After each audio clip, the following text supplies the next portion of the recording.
I'll show you here in just a few minutes.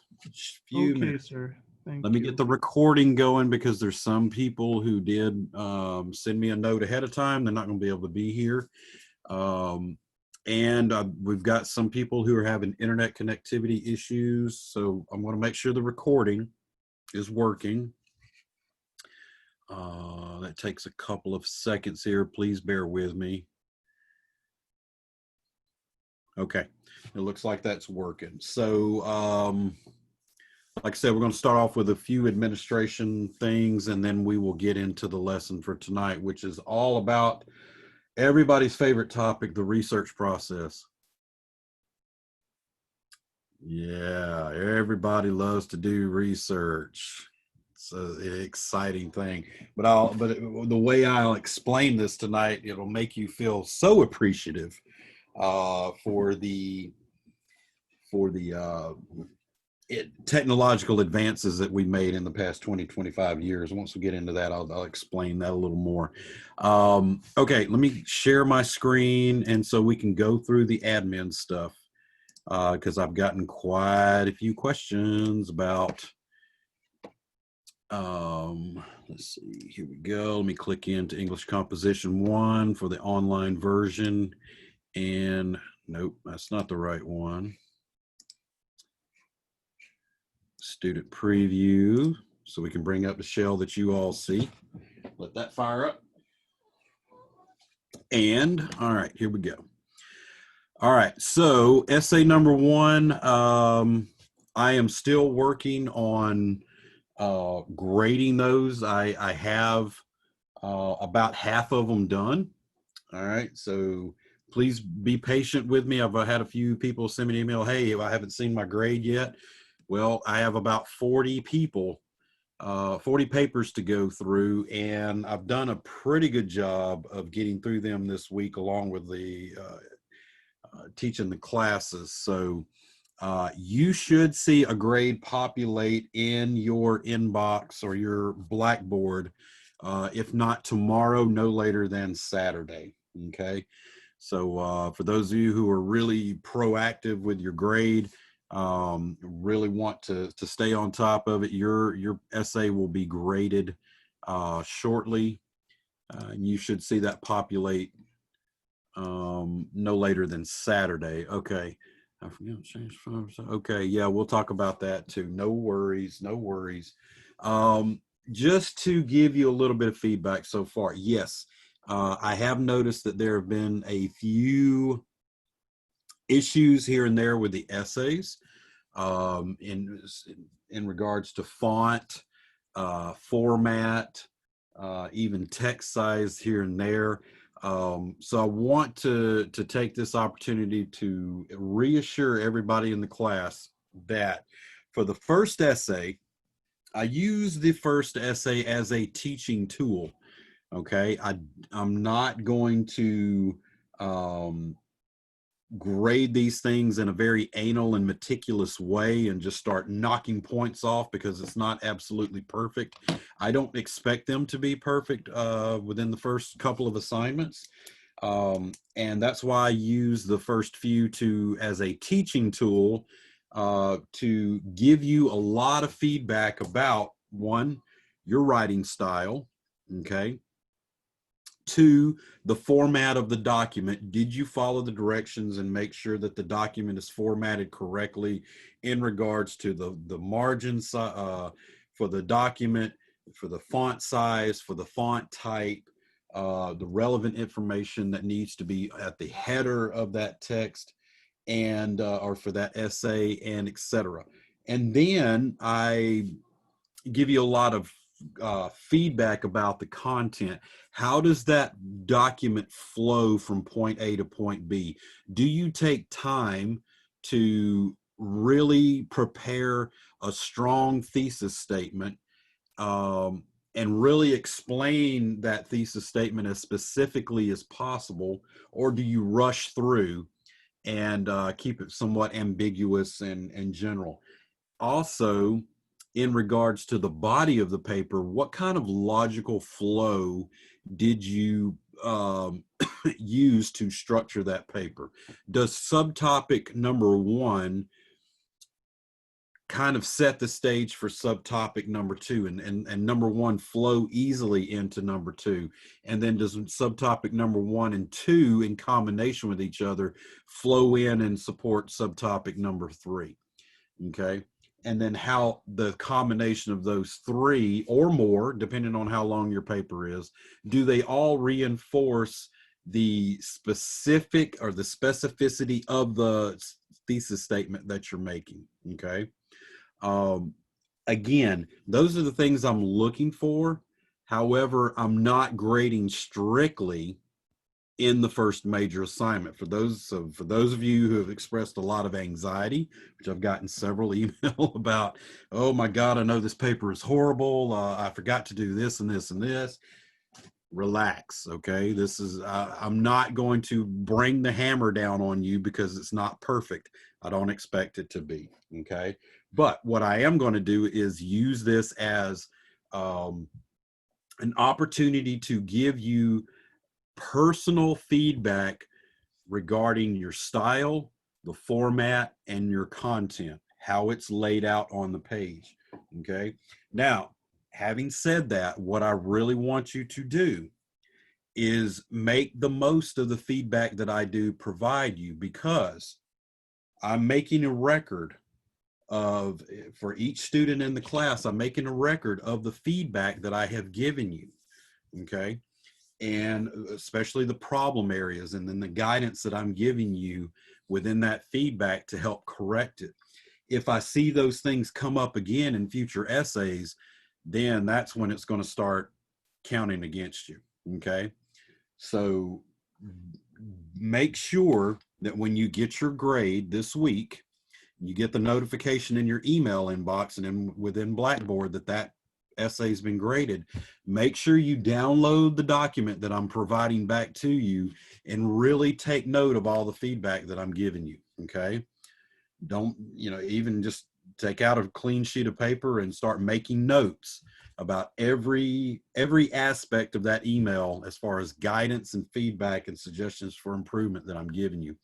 Because I guarantee you, if you don't do that, you're going to make those same mistakes again in a future paper, and that's when I'm going to start really counting off for it, okay? All right. Do I have any questions up until this point about essay number 1?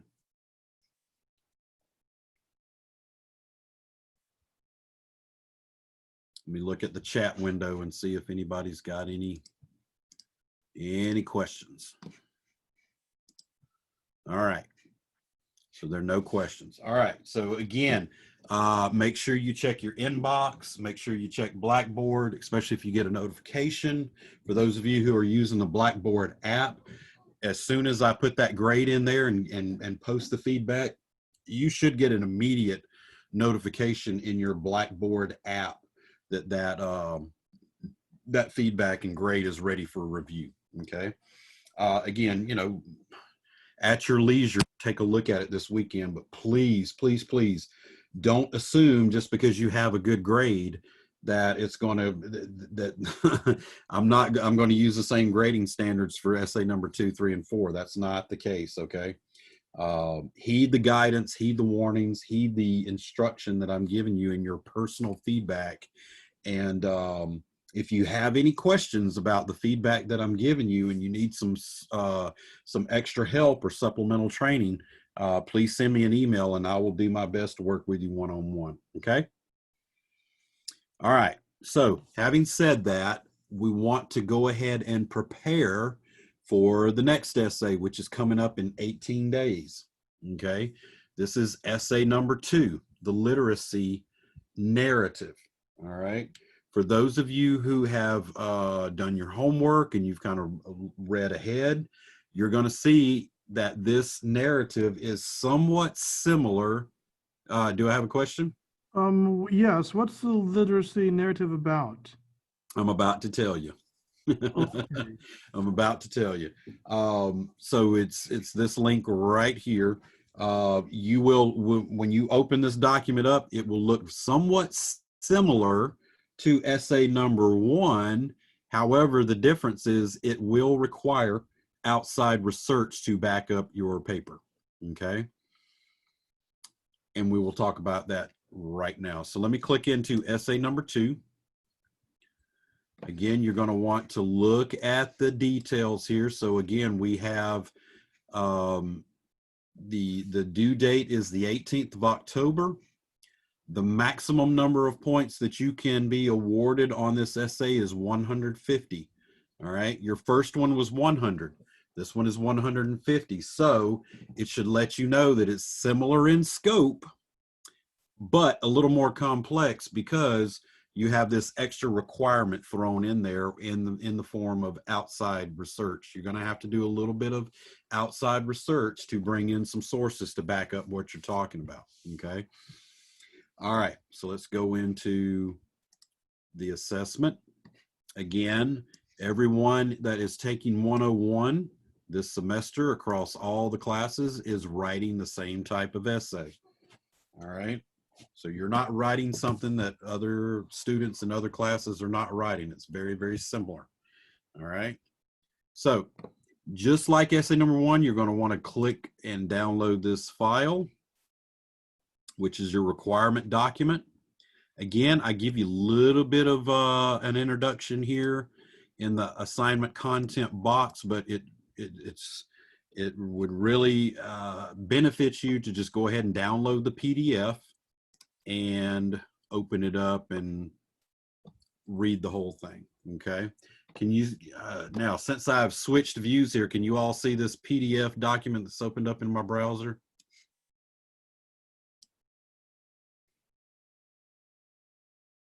Yes? Anybody give me a thumbs up? Okay, good. All right. All right, so as we peruse through this, one, you're gonna notice that the length of the paper is similar in scope to essay number 1, approximately 2.5 pages, about 650 words, okay? General rules for the essay are almost a carbon copy to number 1. I want you to avoid fast and easy answers. Don't want you to write about the obvious so quickly. Avoid the standard 5-paragraph essay. Be flexible. Try to mix it up a little bit. Talk about more subtopics. If you have enough research to back it up, be willing to go above and beyond if necessary. Talk about more, excuse me. Don't be afraid to talk about more subtopics than just the standard 3. All right. Generate your focused question, which at the same time, we're talking about a very focused thesis statement. And make sure you proofread for errors in grammar, spelling, punctuation, and other mechanics, okay? Again, it's extremely helpful if you bring somebody in to proofread your paper before you submit it. That way you get some kind of quality feedback there to help you out, okay? All right, so Mr. Marcelino asked a question, what is a literacy narrative? Well, as we all know, a narrative is a story, okay? It is a story that explains the nature of something.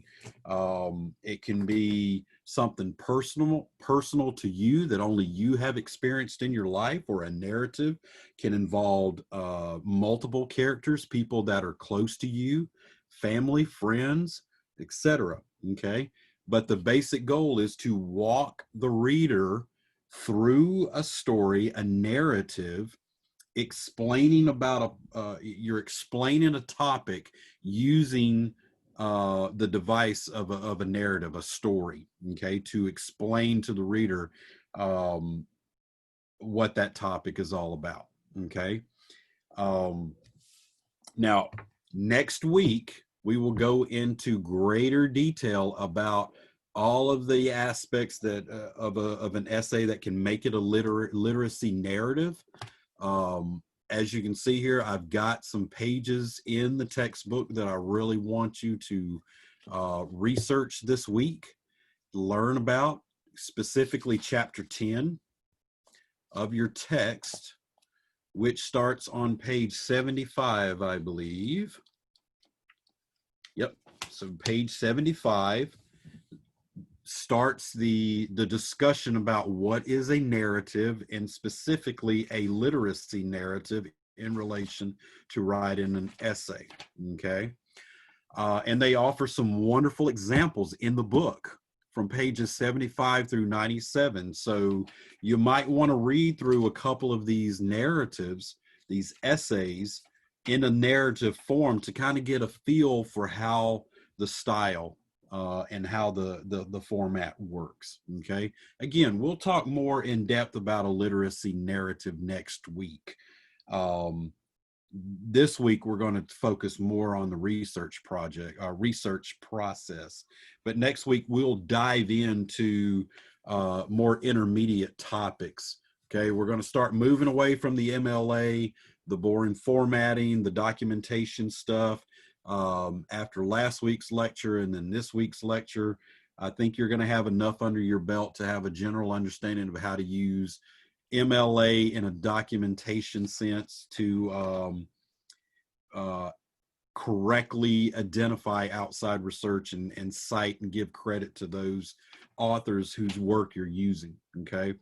And so next week we'll start looking at different writing styles and different writing techniques to prepare you mainly for essay number 2, 3, and 4. Okay. All right. So again, if for those of you who really want to be extremely proactive, I would encourage you to read through these examples from page 75 through 79. There's a lot of great tips in here. There's some good stories that kind of offer wonderful examples of how to use this type of style. Again, even in page 61 or chapter 61 on page 670 or 687, there are some more examples through readings. Okay, some more essays in here that offer more of a narrative type essay from 687 to 713. There's some other examples in there for those of you who really want to kind of master this technique. I threw some extra examples in there for you. All right.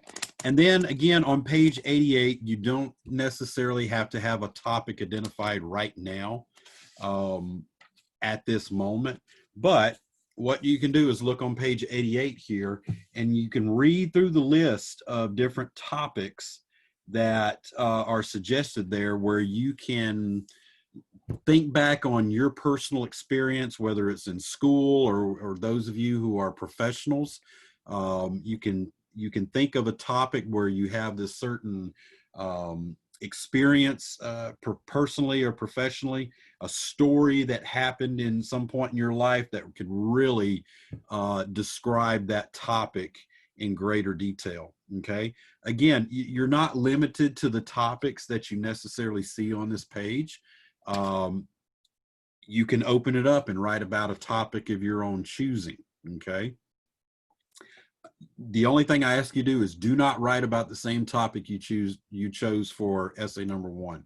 Come up with a different topic. Okay.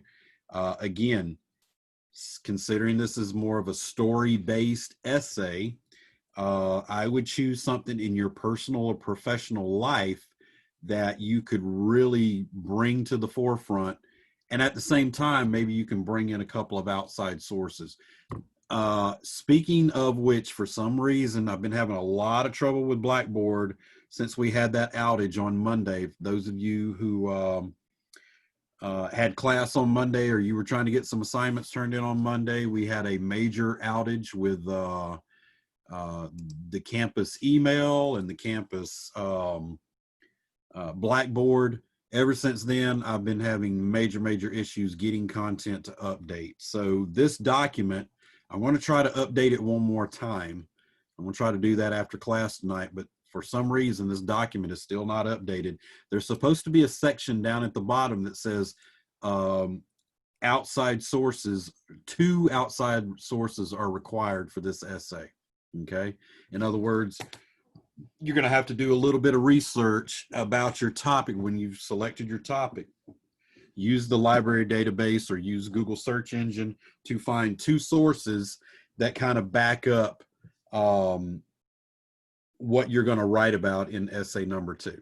Okay. Again, don't worry about so much identifying a topic tonight. I would have a goal when we meet next Thursday night, having that topic clear in your mind. Okay. So between now and next week, read through the sections that I have listed here in the document, chapter 10, chapter 61. And while you're doing that, go ahead and think of a topic that you would like to write about for essay number 2. Again, it's a 2.5-page document. I'm not asking you to write a dissertation. I'm not asking you to write a novel about this experience. But the manner in which you're going to write this, it's going to be a combination of a story followed by empirical data to fully illustrate the topic that you've selected. Okay. Any questions so far? I know I'm throwing a lot at you, but I've got a lot to talk about. So you said 2 liable sources, right? Yes, two credible sources for this paper. Yeah, and we'll talk about where to find some of these things tonight and how to conduct this research process. I can go ahead and tell you, out of the 2 classes that I had this week with 101, after I gave the same lecture this week, after I got through, more students than not really feel more comfortable about doing research.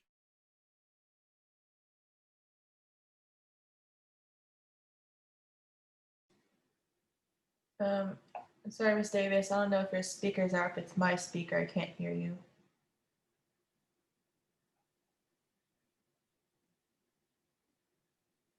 I may be having trouble with my connection. Yeah. Okay, I just hear you now. Okay. Okay, yeah. All right, so I'm going to put in here, I am having trouble with my connection.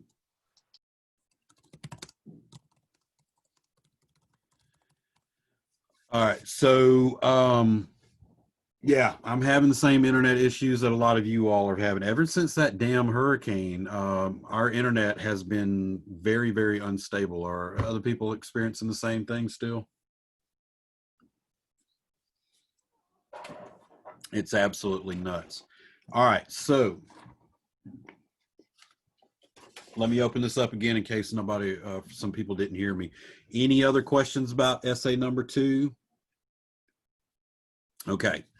Again, it's going to be due the 18th of October. So for those of you who tend to forget, put that in your iPhone, put that in your Android phone, put it in the calendar. That way it will send you a little alert and let you know that, hey, this is a major assignment that's due. Okay. All right. Let's see, reading responses. Do we have any reading responses coming up anytime? Yeah, we've got a reading response number 2 that's coming up Sunday. And just to remind you all, those of you who have not turned this in yet,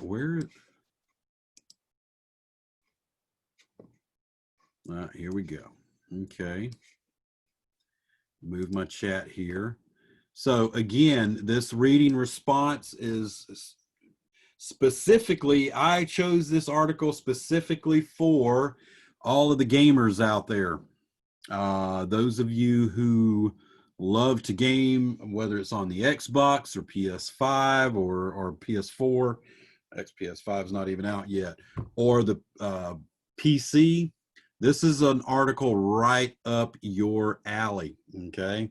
This is an article about, and it's a current event as well, about a gamer who was prosecuted for virtually stealing, I can never say that word, virtually stealing content within the game. Okay. What does it mean to virtually steal content within the game, sir? So you'll have to read the articles because they really define what exactly he did. But in a nutshell, I can give you a little preview. If you as a gamer find a way of manipulating the game, either within the game or using external code in order to gain a unfair advantage, you could possibly be prosecuted for digital theft, according to Like this is there court cheat case. code, sir? Sir? Like using a cheat code? I don't think it's so much a cheat code that's allowed by the game, but using some kind of method to manipulate or alter the game in a way it wasn't designed in order to gain an unfair advantage.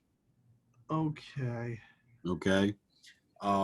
So, and the reason why this is an unprecedented case is because we've never really had anybody prosecuted for this before, because you're basically paying for access to the game to do whatever you want to do, within the rules of the game, of course, but we've never had an incident where somebody had been prosecuted before. So I cannot wait to read your one-page response for all of those of you who enjoy gaming in some form or fashion, either on your phones or through a console or the PC. This will be an interesting article for you. Again, it's only a 250-word essay, 1 page or less, basically answering the questions. Again, there's a group of five question groups on page 788. And I want you to select one of the question groups and write a 250-word essay answering all of the questions within that group, okay? Sir, are one of the question groups easy or are they hard? I would say they're pretty easy. They're pretty self-evident. Once you read through the article, you can look at the question groups and kind of reference back to the article. It shouldn't, in other words, the questions aren't written in a way to trick you. It should be pretty self-evident. Pretty self-evident. Okay, God, thank you, sir. What is the due date for reading response number 2? That is, should be the 4th of October. So Sunday night at 11:59. Yep. Is that right? Yeah, the 4th of October. No. Yeah, Sunday night. 14th. Yeah, Sunday night at 11:59, October 4th. Okay. Any other questions?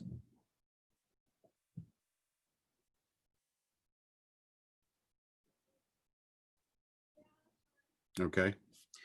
All right. So that takes, Lord, that irritates me. Okay, so that takes care of essay number 2, major paper coming up on the 18th of October, and also reading response number 2, which is coming up on the 4th of October. Okay. All right.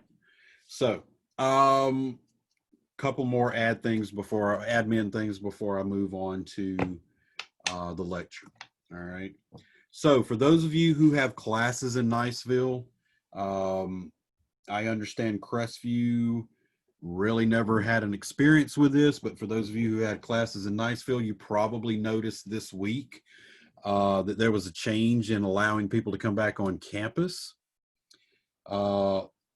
They didn't really do I don't think they really sent out a mass email explaining the cause for that change, but from what they sent us faculty, in response to the governor of Florida changing the COVID response phase last week and opening up restaurants and bars and other public places, the college has decided to no longer conduct temperature checks and ID checks at the Niceville campus and the Crestview campus. Now, again,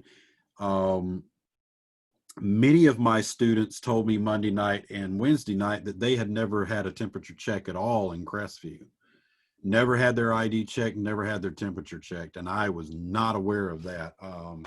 I had mine checked every time I went there, so I don't know how they got around that, but in Niceville, you could not physically get on the campus unless you went through that booth at the main entrance. So again, for those of you who have returned to campus and you weren't aware of what the change was, that's the change. Okay, they're no longer requiring temperature checks and ID checks. Now, I hate that because I think the temperature checks was a good.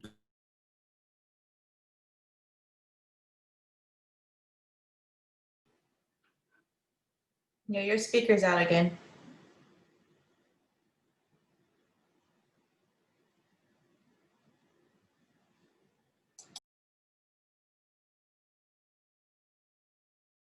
Sir, can you hear me? Yeah, I can hear you. Can you hear me now? Yes, sir. Yeah, I can you know. Okay. So as I was saying, the temperature checks was an awesome thing because I thought it was a deterrent for those people who were borderline. And, you know, it deterred them from coming to campus and possibly spreading not just COVID, but anything else. So my advice to all of you who still have physical classrooms, make sure you wear your mask because I've seen students in the building on Niceville, campus of Niceville and Crestview. Some people are still walking around without a mask on. I think that part is still a requirement. Okay, so I highly encourage you to wear your mask, bring your sanitizer. You know, let's still have somewhat of have maintained some kind of vigilance here because you know this situation's not over yet. I know a lot of people are walking around still acting like nothing's wrong. You know, there's still people dying. I can't tell you the name, but I can tell you it's hit home for me because where I work on Eglin Air Force Base, our division chief passed away a week and a half ago from COVID. So I know for a fact that it's real. I know for a fact that it's deadly, and because it impacted one of our airmen, you know, in our division chief, it impacted us personally where I work at Eglin. So I implore all of you, please wear your masks, please use your sanitizer. Even if you don't think it's a big deal, there are those of us who have experienced it firsthand through the loss of somebody that was close to us. So you know, I just ask each and every one of us to do our part. All right, enough about that.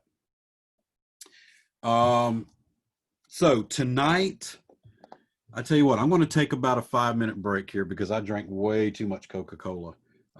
Give me about 5 minutes. Let me go take care of my business, and then I'll come back at 7:15, and then we're going to talk about the research process tonight. Okay, I don't anticipate this taking up the full time tonight, so yes, you will probably be getting out early tonight.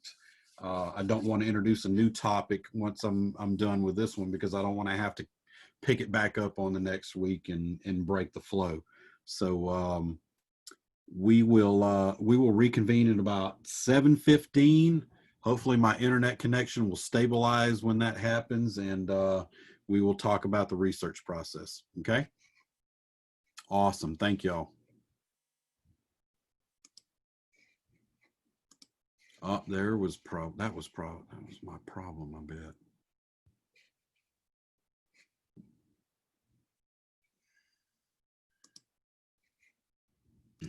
Start this up again.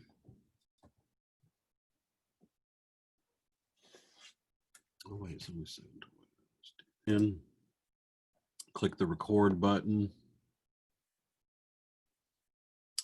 And I hope my internet connection is a little better.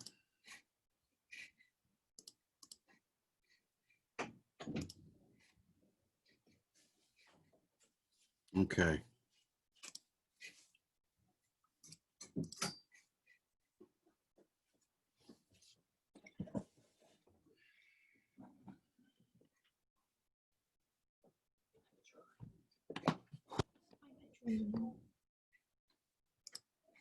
All right, so let me share my screen again. 1 second. All right, share my screen. All right, so I have updated the course materials. If you remember last week, we had this PowerPoint called Academic Writing MLA. Well, I have updated that. That one did push through, as I can see, thankfully. It's just intermittent what gets updated and what's not. So I'm going to talk about the research process using some additional slides that I posted in this PowerPoint. Now, as far as your textbook is concerned, the information that I'm talking about or will talk about tonight also comes from the textbook. And it starts on page 47 and runs through about chapter 47 and runs through about chapter 52. Okay. So you want a little more information about some of the topics we're talking about. The bulk of my lecture tonight comes from chapters 47 through 52. Okay. Now, I don't encourage you to, or don't recommend that you just go through that and memorize the whole thing. That's not necessary. And in fact, what I've tried to do is simplify the process even more to not water it down, but make it a little more applicable to where you are at right now in English 101. Okay. So having said that, let me bring up the PowerPoint. And again, we're going to talk about the research process. These things are getting away. Do you say chapter 57? All right, chapter 47 through 50. Oh, 47. Okay. Yeah. Chapter 47 through 52. I apologize. I probably misspoke. All right. Here we go. So slide number 6. Here we go. All right, let me move this out of the way and condense it. Not that I don't like seeing y'all, but I need 2 screens here. Gosh, I'm running this whole class out of a laptop. It's crazy. All right, so again, tonight we're going to talk about the research process and all of the things that you need to keep in mind in order to prepare to write an essay that presents 2 viewpoints. One, your own viewpoint and your own perspective, as you did in essay number 1. Okay, that was a personal essay. And that essay presented your perspective and only your perspective. Okay. Now, from essay number 2, 3, and 4, you're going to be writing an essay that presents 2 or more perspectives. One, of course, is your own, which is the most important one, but also 2 through infinity. All right. All right. For example, for essay number 2, 2 through 4, because you got to have 2 outside, or 2 through 3, you got to have at least 2 outside sources. Okay. You're going to be presenting the viewpoints and perspectives of other people, namely professionals who have some sense of academic credibility and integrity and authority to write about a particular topic. Okay. All right. So again, I've gone through the chapters in the books to try to condense this down in a form that really makes it simple for you all to understand and kind of keeps you on track. Okay. Not watered down, but to help you keep on track. All right. So as I said up here, before you start writing about any topic, it's extremely important, okay, almost vital to the success of that essay that you have a fundamental understanding about the topic you want to write about, okay? As you all know, it's extremely hard to write about what you don't know, all right? You've got this body of knowledge that you're working with, things that you do know and things that you don't know. And then there's that small sliver of things that you just didn't even know were possible, okay?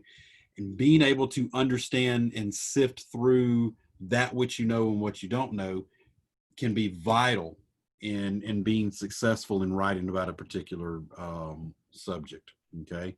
Namely, focusing on things that you don't know or that you do know, and supplement that with outside research to fill in the gaps of things that you don't know, okay? And that's why we call it a two-phased process. All right. The research process plays an important role in helping you with topic number one up there, bullet number one. Okay. Two things: to prepare the topic that you want to write about, and the composition of the essay in a way that effectively communicates your perspective and the outside research that you're presenting to your reader. Okay. In other words, if you don't compose it in a way that gives the reader a clear idea of what you're writing about and the direction that you're going with that paper, you might as well not even written it, because most readers are just going to discard it and push it aside. Okay. And all that time and energy that you've put into writing about that topic will be wasted. Okay. So it's extremely important that you prepare yourself mentally, especially mentally, but sometimes even physically, to execute this 5-step process effectively and as efficiently as possible. Okay. All right. So that's going to move us into the next bullet, which is 5-step process. Before I go through these things, I think it's extremely critical for you all to understand that to be successful in executing proper research methods, you must execute these steps in sequential order, and you cannot execute the subsequent step until you fully extinguish the previous one. Okay. In other words, don't put the cart before the horse and feel like you got to rush through all 5 steps quickly in order to be successful. I guarantee if you put the cart before the horse and you rush through this, you don't put the time and energy that's necessary in each step, you're going to have an essay that is not going to fire on all cylinders. Okay.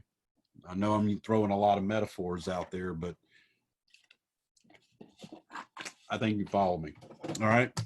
So again, this is a 5-step process. All right. So number one, identify the topic with a general thesis statement. Okay. Anytime you're preparing to write about any subject, it's important that you, one, identify the topic that you want to write about. At the same time, don't feel pressured to write the perfect thesis statement at the very beginning. I know that this is kind of somewhat of a contradiction, what you may have learned in high school, because that's what they really focused on, have that strong thesis statement up front. And that's fine if you're writing a personal essay. But when you're conducting research, in order to compose an academic research paper or a formal paper, you're really not going to have a full understanding and awareness of your thesis until you've conducted the research. Okay. You're going to have a general idea of where you want to go when you first start, but it's not until you actually execute the research process that you're really going to understand the full aspect of all the aspects of this topic that you're going to write about. And at that point, that's when you're going to be able to revisit the thesis statement and strengthen it. Okay. So step number one, identify your topic, select that topic and, push forward with it, and just come up with a general thesis statement. Okay. All right. So as I go through this process, I'm going to have an example here to kind of lay this out for you. Okay. So I think you all remember a couple of weeks ago, we created an example of trying to find the right college in order, to move on to get that bachelor's degree, right? All right. So I'm going to be the guinea pig, and I'm going to say, all right, class, I'm going to identify a topic for a new essay because I am in high school and I know what I want to major in, but I don't know where I would need to go to do that. I don't know what the financial obligations are going to be and the location, etc. I'm going to have to conduct some research. So what I do know at this point, before I've conducted the research, is I have to go to school. I have to get that bachelor's degree, and I want to major in meteorology. Okay. That right there is a general thesis statement.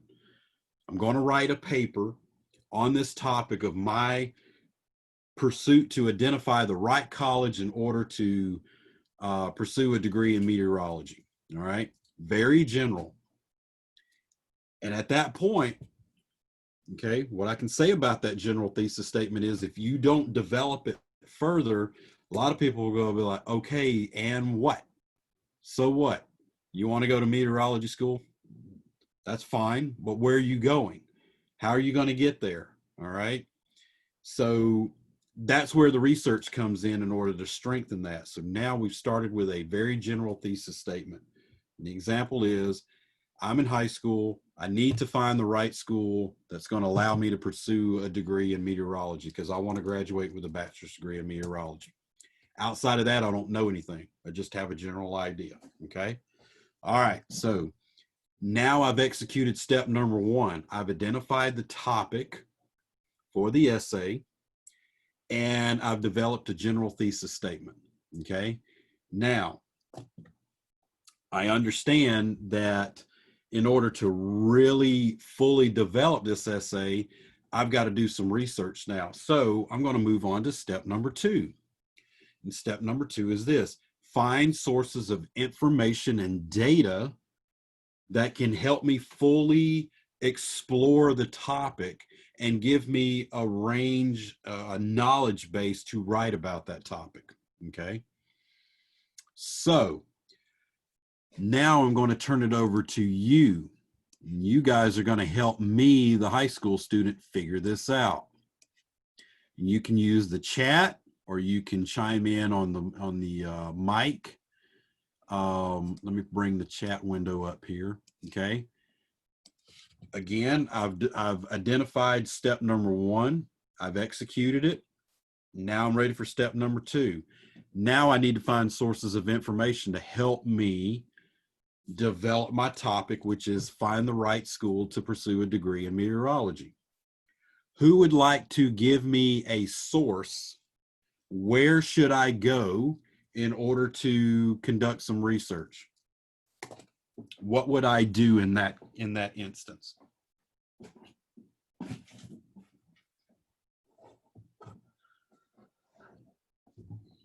Who wants to take a stab at it?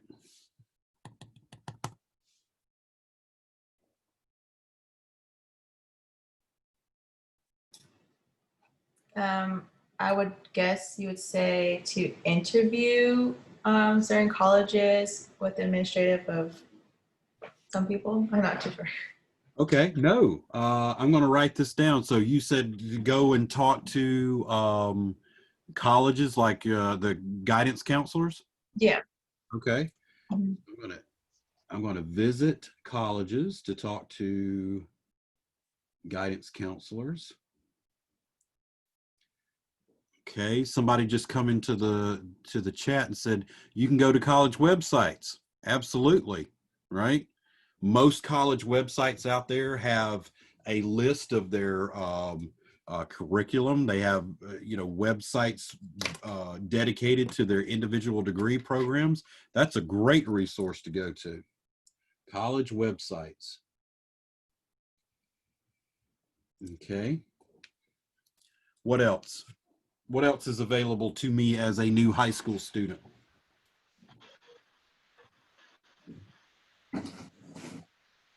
Sir, I have a different one. You can visit the college websites. Okay. Yeah, I think that's the same one that was brought up in the chat. Going to the college websites. I know. Go to visit, same thing. But Yeah. thank you. Yep. I know. What do you have another idea for one, Mr. Marcelino? What I else do know. in addition to that? I know. How's about contact the college phone numbers then, I suppose. Okay, so give them a call. Yes, give them a call. Okay, we could call. Yeah, we could call the guidance counselors or the academic advisors. That's a good one. Well, yes, sir. Thank you very much. Anybody else? Come on. What about some of the other students out there, high school students? You guys are going to be doing this here pretty soon. What have you done so far? Um, you can interview some people in the medical field. Oh, Just ask them which school they went to.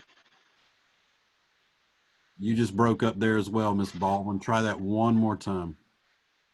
Okay, you can ask people like work in the medical field. Okay, Interview yeah. them like which school they went to and their experience. Very, very good. You could interview some people who are professionals in that field, right? Yeah, absolutely. Yeah. That's an excellent one.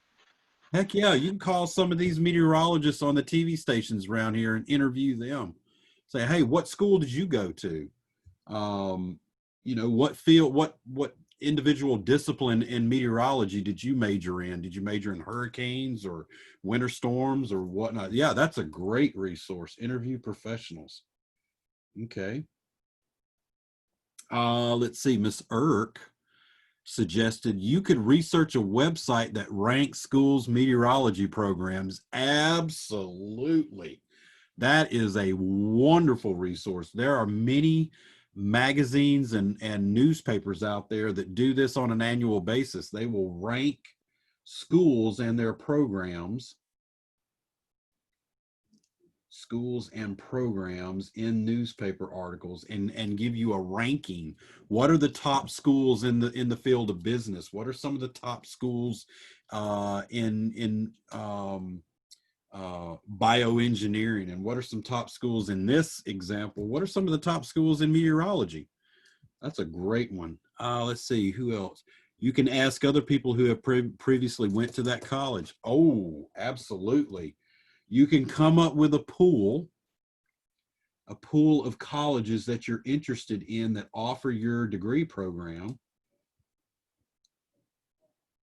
And you can interview people who've attended that school. Absolutely. Awesome. All right. What else do we need to think about when we're trying to identify a school? Someone who has not chimed in yet. Mr. Zamorsky, what about you?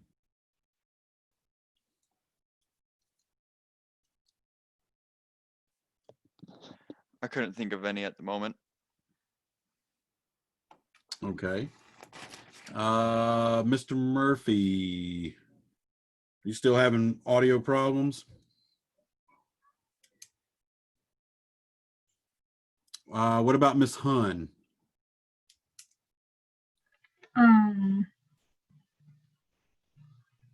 Like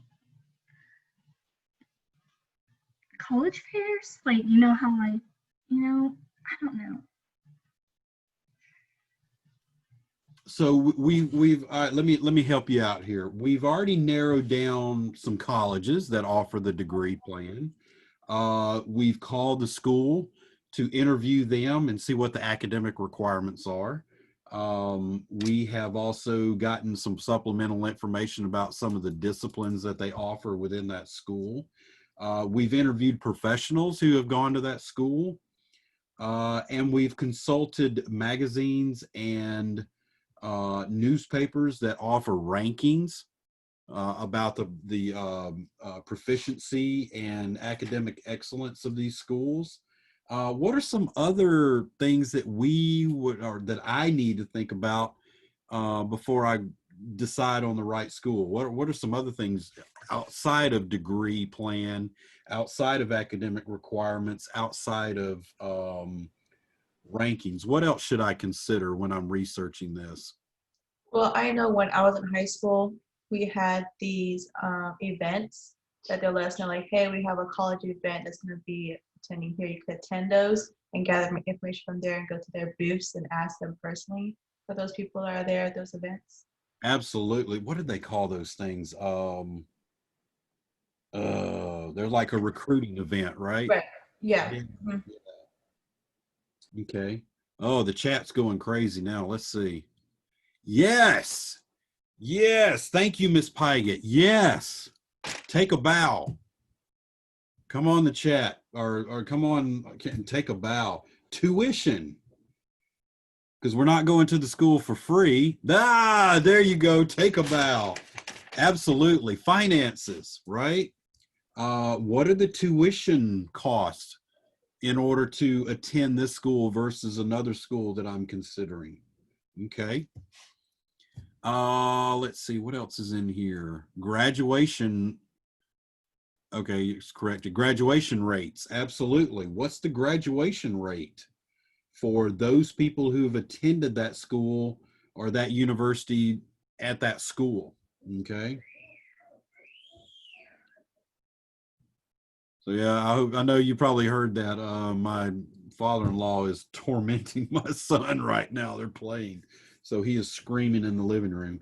Okay, so just looking at the pool of research here, as we're conducting or executing step number 2, I have found sources of information here that talk about the degree plans offered at several universities.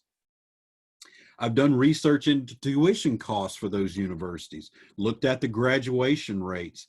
I've interviewed some professionals who are alums of those universities to talk to them about, what was the program like?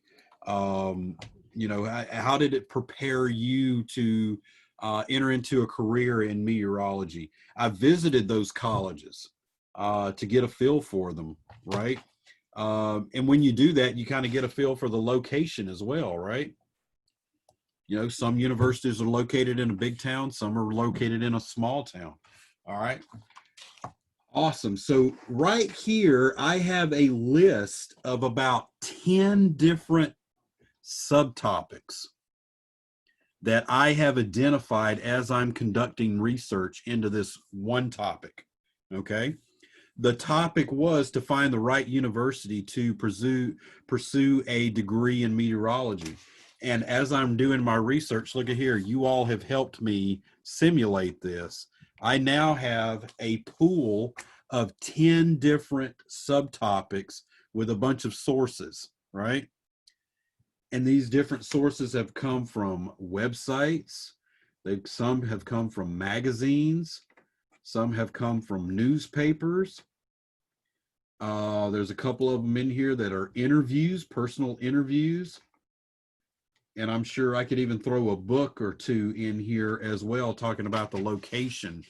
What's the location, the town in which this university is located? What's it like? Is it a big town, a small town? Is it, a great place to visit and live? Or is it one of those you're going to have to worry about, right? You see what I've done here? I've created a huge pool of sources, different source types of websites, magazines, newspapers, personal interviews, and books. And I have 10 different sources to choose from. That's awesome. All right. This is a simulation, of course, but this is what you're going to be doing when you're researching a topic. You're going to find books. You're going to find magazine articles, newspaper articles. You're going to possibly conduct personal interviews with people who have knowledge about that topic. You're going to visit websites, read some books, some even ebooks, right? Diverse group of sources that we have to choose from here. And let me scroll back to my PowerPoint. And as you can see here, all right, what we have just done is we have successfully completed step number 2. We have created a pool of data with different data types. We're looking at books, magazines, newspaper articles, websites, etc. And we've also identified subtopics out of those source types, okay? So now, the most important step in the research process, and I want each and every one of you to listen, as I know this is boring material, but it's extremely important, okay? Step number 3, by far, and I should have put it in bold print so that you could all really zero in on it. Step number 3 here is going to be your most important step in the research process. Yes, sir. Step 3 says to evaluate the sources for validity and integrity, correct? That is correct. Thanks That a is lot. correct. Okay. Step number 3, evaluate the sources that you've identified in step number 2, right? So Actually, sirs, I think I was wrong. Step 3 focuses upon the 5-step process, which is to identify the topic with general thesis statement. no. Five This sources. right. So the 5-step process right here, you see my cursor? Oh yeah. Okay. Step 1 is here. Step 2 is here. And then step 3 is here. Yes. We're on step 3 right now. Evaluate the sources for validity and integrity. Okay. Okay. Sir, how long will this class take? I'm not sure. We'll do our best to get out before ahead of time, but I'm going a little longer than I anticipated. But we'll get through it. Okay, we'll get through it. Okay, sir. Thanks. Okay. Like I said, step number 3: evaluate the sources for validity, integrity, and again, these are the sources that we've accumulated in step number 2. Okay, which is why it's important to fully execute step number 2. Evaluate the sources. Now, how do you do that? Anybody want to take a stab at what I'm talking about here? Evaluate the sources for validity and integrity.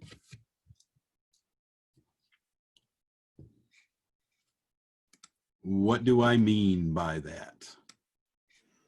Is it to confirm that the sources are true and go on to, like, if they're giving you graduation rates, if you're speaking to a person, Right? you go online and check if it to confirm it? Absolutely. And also, in addition to what you just said, also to verify whether or not it's relevant to the topic that we're wanting to write about. Okay. I can't tell you how many times I've seen students, even in the 102 class, write about a topic and they pad the works cited page, which has a list of all the sources that they use for that topic, for that paper. And half the sources ended up have nothing to do with the topic at all. Okay. Why? Because they really didn't evaluate the sources that they were citing for their paper. Okay. So that's what I mean by evaluate the sources. So in our example here, I've got this huge pool, right? This huge list of all the different sources for my paper. I'm going to go through each one of these books. I'm going to go through each one of the magazine articles and newspaper articles and the websites that I've accumulated. And I'm going to sift through them and I'm going to verify, number 1, are they relevant to the topic I'm writing about? If they are, I'm going to put them into this pile. Okay, this is the relevant pile over here. If that source is not relevant, as I'm reading through the source, and I'm like, well, this really, at face value, it seems like it relates, but as I'm reading through the data, there's no data in there that really applies to the topic I'm writing about, then you kick that source to the curb. Okay, you're going to put that in another pile off to the side that says not relevant. Okay. At the same time, you're going to evaluate each one of those sources based on integrity. Okay. Was the content composed by an author who is an expert in this field or someone that has credentials to write about this topic? Okay. Give you an example. Someone who is in the field of meteorology, who's been a weather person for, say, 20 years, has conducted a lot of research. If you pull one of their articles to write about that topic, that's what we would consider a credible source, right? It's written by an author who's been practicing in that field for over 20 years, who's conducted a lot of research and has credentials. Okay, have a lot of publications under their belt. They've been peer reviewed. They've been verified. Okay. That's what we consider a source that has integrity. versus Billy Bob's webpage, who maybe, you know, it may be well-intentioned. It may be composed by someone who, you know, in an amateurish way has really observed the weather over the years, but they don't have credentials to really verify the integrity of the data they're presenting. Okay. Excuse me.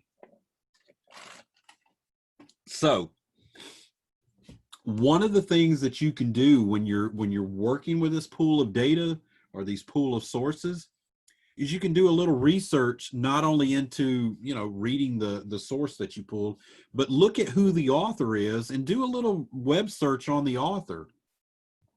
Verify that the author of that source really is a professional in about that topic or in the field of study in which you're writing about, versus Billy Bob, who's just thrown up a web page on Facebook or on the internet somewhere, and he really doesn't have a degree or he really doesn't have any credentials under his belt. He's just an enthusiast that loves writing about it. Okay. So that's what I mean by evaluate the sources for validity and integrity. Make sure that the data and the information within the source is relevant to the topic, and exclude those that are not, and then verify the integrity of the author who composed that material. Okay, do a little research into that author. I'm not saying you have to spend 2 hours on it, but just do a quick web search. You know, if they're credentialed, chances are they're going to have a little bio on their website or their Facebook page or their Twitter feed. They'll have a little bio or a link to what their credentials are. And if they have those credentials, then you're working with a valid source. Okay. All right. And again, I don't mean to beat a dead horse here, but this is the step that really trips up more students than not. Many students do not take the time, one, because they really don't know, or two, because they're rushing in order to get this paper done because they've waited till the last minute. They really don't conduct a full evaluation of the sources they're working with, checking for the validity and the integrity. Okay. So I highly, highly suggest and highly recommend to each and every one of you, when you're working on essays 2, 3, and 4, and you're doing that research, take the time to really verify the source that you're wanting to use for your paper and analyze the person that's writing it. Okay, do a little background search on that author to make sure they are who they say they are. Okay, does that make sense? Do I have any questions about that? Because I got a lot of questions about that step this week.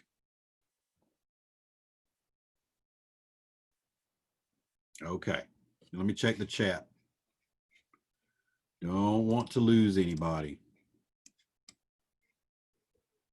All right, so let's pretend for a second. Now, I'm the high school student. I'm doing all this research. I've identified all these sources. I've gone through and I've evaluated my pool of information. I've analyzed all of my book sources, my websites, and my newspaper and magazine sites. Looked through the interviews and stuff.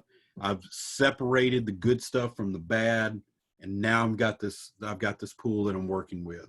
All right, what do I do now? I've fully executed step number 3.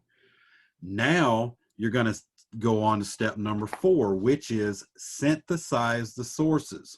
In other words, you're going to evaluate all these sources again, and you're going to start grouping them into categories that create subtopics. Okay?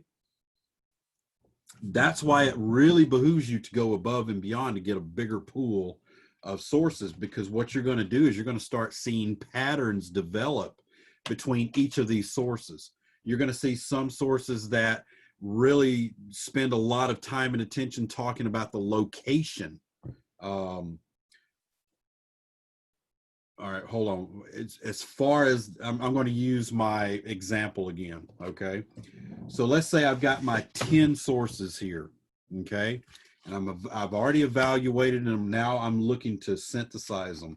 Well, what I've noticed here is that I've got 1,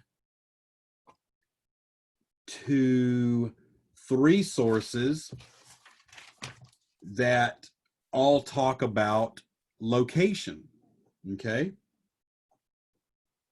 And then I have another 3 sources here that talk about finances. And then I have 4 sources here that talk about degree plans and academic requirements. Okay. And I've been able to identify these categories by grouping the sources into categories. Okay. And so what I've done is I've been able to identify common links between each of these groups of sources. So now that leads me to my 10 here. Okay. So as you can see right here, just as, well, let me get it in the angle of the camera, right? So 3 of the sources I've got grouped into the location, 3 I've got grouped into finances, and the other 4 talk about degree plans and academic requirements, okay? 3 different subtopics. So anybody want to take a guess as what that allows me to do with my overall topic of my paper? It could give you your works cited pages and specifically find someone that talks about all that one topic, or Yep. create the paragraphs for it to separate, to put all categories into that. You just hit the nail on the head. Look what it's going to allow me to do. I'm going to write. I wish I had a whiteboard on this thing.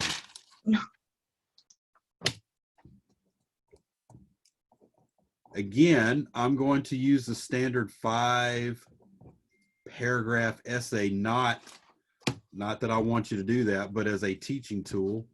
Okay. Paragraph number 1 is going to be my intro. Paragraph number 5 is going to be my conclusion. All right. So here's my outline. Now, using this pool of topics that I've identified right here, I hope this shows up on the video when I publish it later.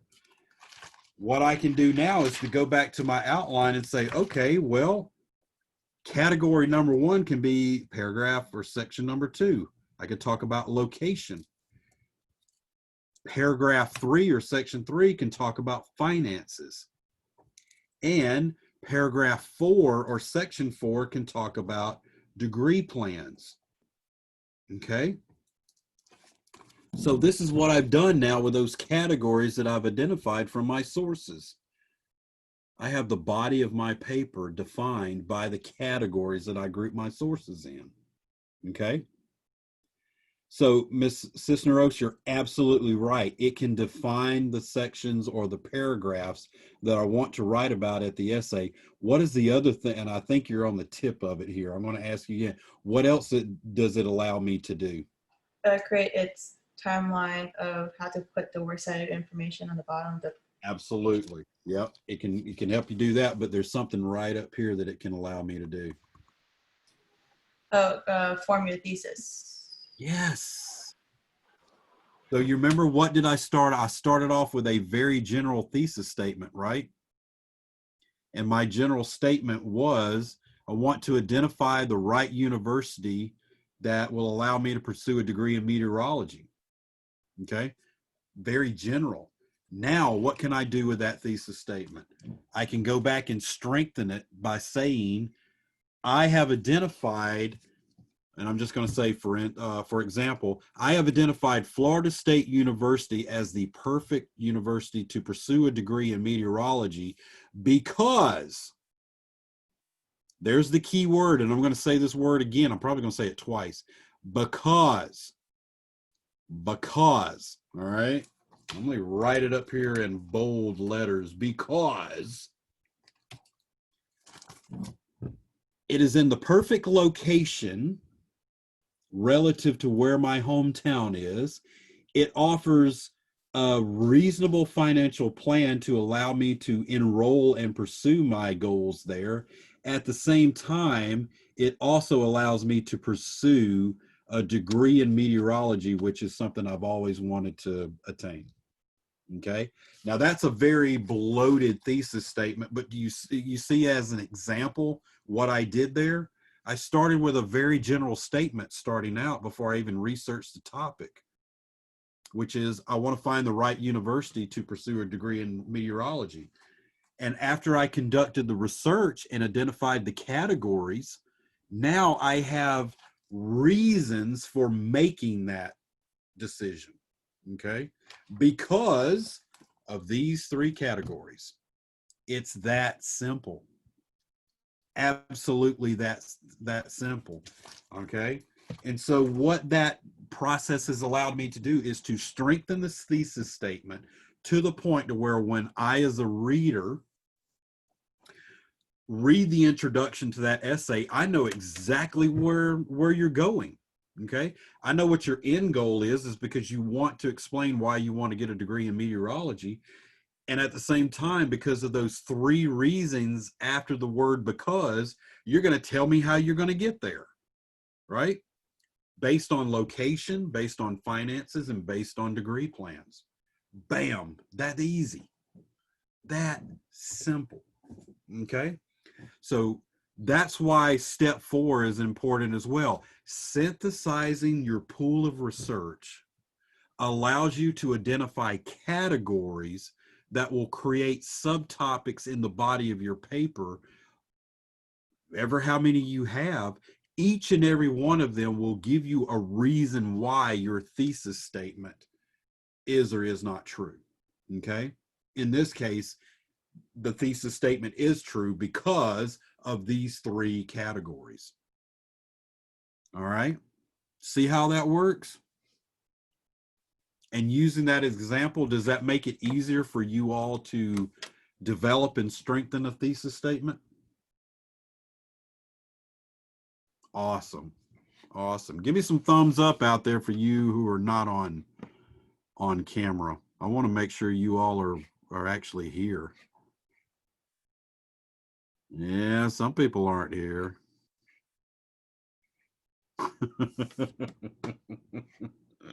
Some people just log in to get credit, huh? No, I'm kidding. Everybody chimed in. I'm just joking.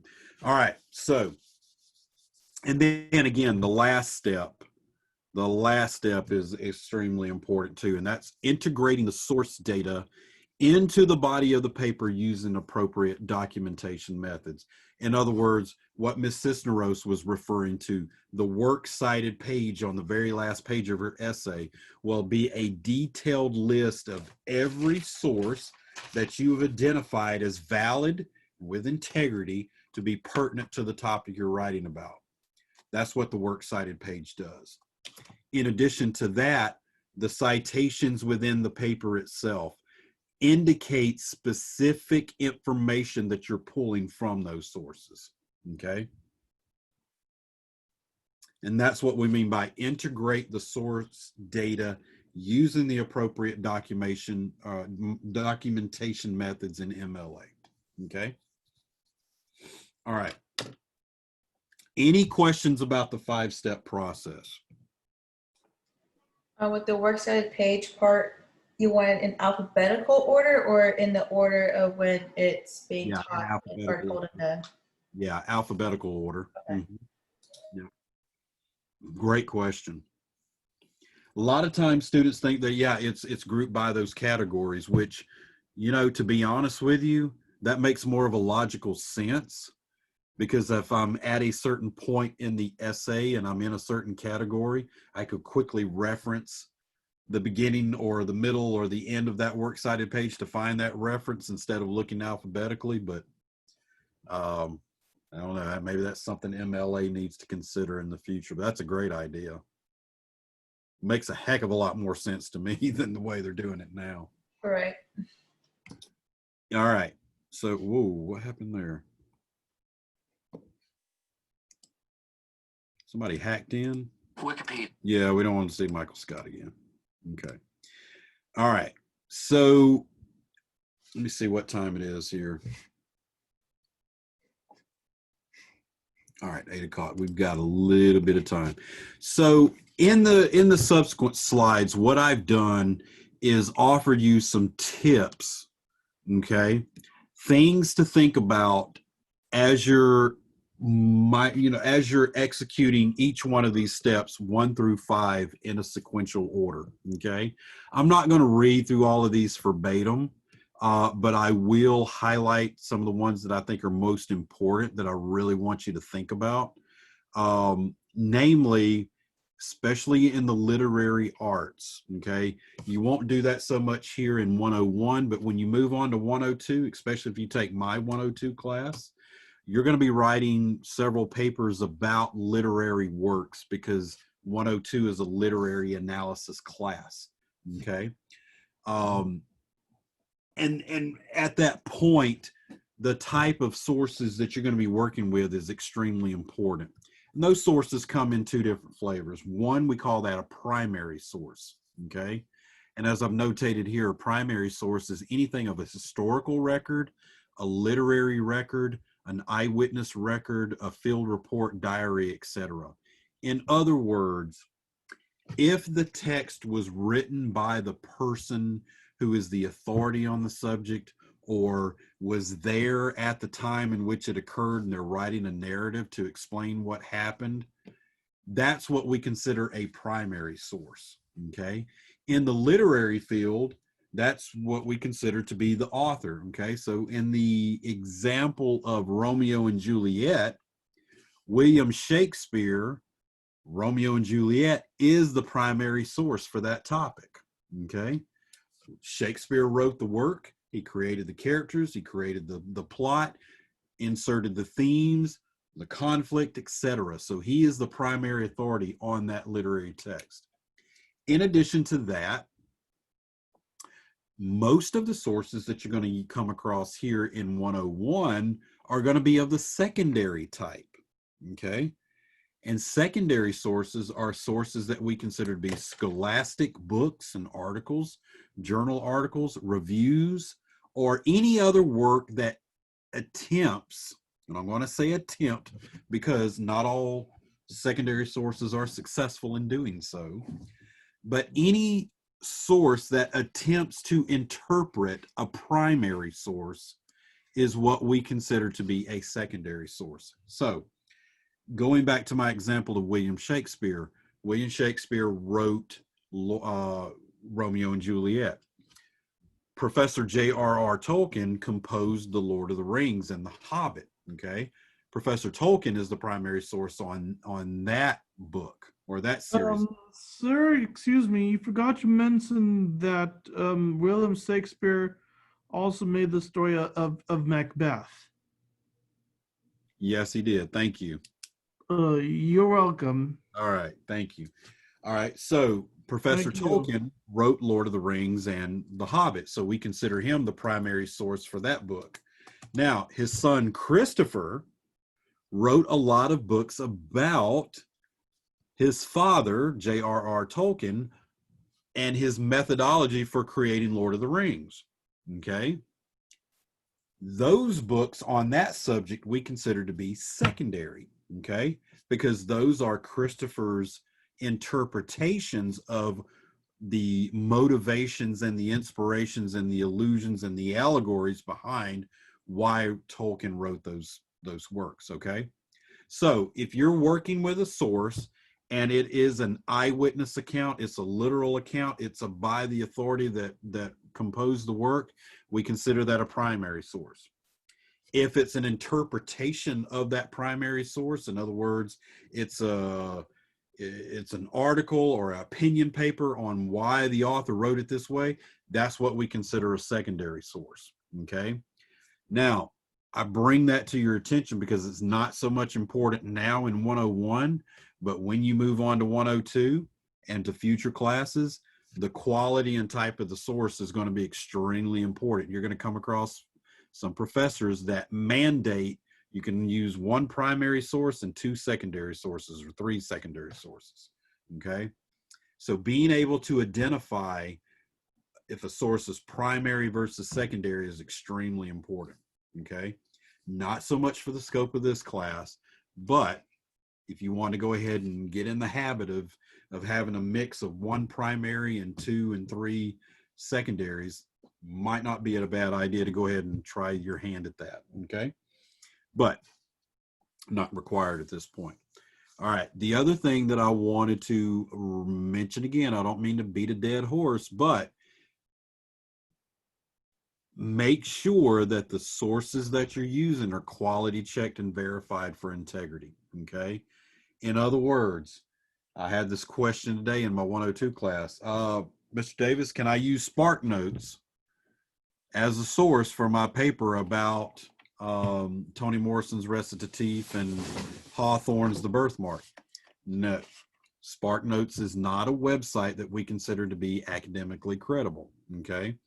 So if you have questions about the sources that you're planning to use, you are more than welcome to email me links to those sources and I'll check them out for you. Okay.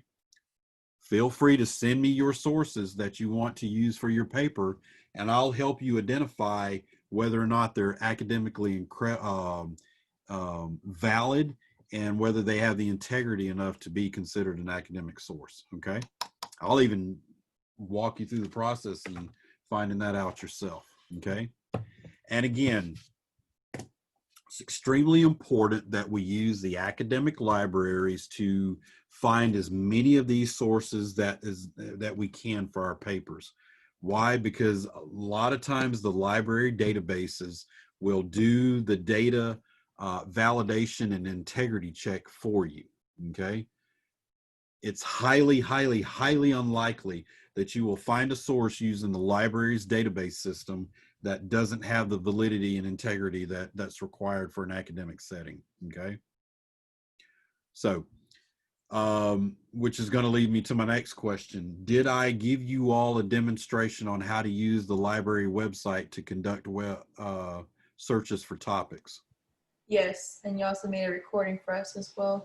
I am. Okay, good. See, this is what old age does to you. You forget what you talked about the previous week. Getting old sucks. All right. And again, I give you some tips here in this section as well. All right. So moving on, evaluating the sources. How to consider whether or not a source might be useful. These are some questions that you can ask yourself as you're analyzing each and every source that you want to use your paper. Is it reliable? Is it relevant? What are the author's credentials? Again, you'll want to do some kind of background research into the author and look at their bio to see whether or not that author is credentialed and an authority on that topic. Okay. A lot of times you're able to go to their website, their Facebook page, their Twitter page, or even sometime a literary review to find that information. Okay. The other thing that you'll want to do is be critical. Okay. Every time you find a source for your paper, don't just accept everything you read in there at face value. Okay. Be skeptical. Be critical while you're reviewing that information. Analyze what are the arguments that the author's trying to make about that topic. Are they trying to persuade you in a certain way of thinking, or like the mainstream media does nowadays, they're trying to persuade you, or do they just present the facts to you in an unbiased way and allow you to make your own decision? In other words, do they give you all of the hard data, the empirical data, and allow you to make your own decision? Okay, that's extremely important. Being able to recognize the difference between argumentative presentation versus a persuasive type composition. Okay, does this source support or challenge your own position? Can't tell you how many times students will quote from sources that actually contradict what they're writing about, or the opinion or the thesis statement that they're proposing in their paper. They'll end up quoting a source as what they're thinking is support, and it ends up contradicting what they're saying. Okay, it's not a bad thing to present opposing viewpoints if you're presenting them in a way to validate your own. Okay, don't just throw it in there just to pad it, is what I'm trying to say. And always, always, always Be mindful of who your audience is, okay? And what do I mean by that? Being mindful of the audience allows you to filter these sources based on complexity, okay? So if an author let's say you found a source and that author is kind of using watered down language that really applies to someone in below a grade level or lower grade level than where you are, that may not be a relevant source to use. So you want to make sure that the intended audiences, all of your sources are at or above your level, okay? Does that make sense? In other words, don't use sources that are intended for younger audiences as sort. I've seen that as well, okay? In other words, if you're writing about a more complex subject, don't use a children's book to back it up. Okay. All right. And also, oh my God, I don't even want to go there, but I ended class the other night, Tuesday night, to allow all of the students to watch the presidential debate. That was something. That was a show. I'm Yeah, not that's going to say impressive. the word that I wanted to say. I'm just going to go show. That's what it was. This last statement on this slide. Be mindful of false news and data that may be presented as a legitimate. I can't even get through this without laughing. Yeah, that debate sounded a lot like two old men in a retirement home that were arguing about how cool they were back when they were younger. That, God have mercy. I'm just going to stop there. I don't want to offend anybody. All I can say is this is the best we can do. All right. So let's see. Moving on to synthesization of ideas. What do I want to highlight here?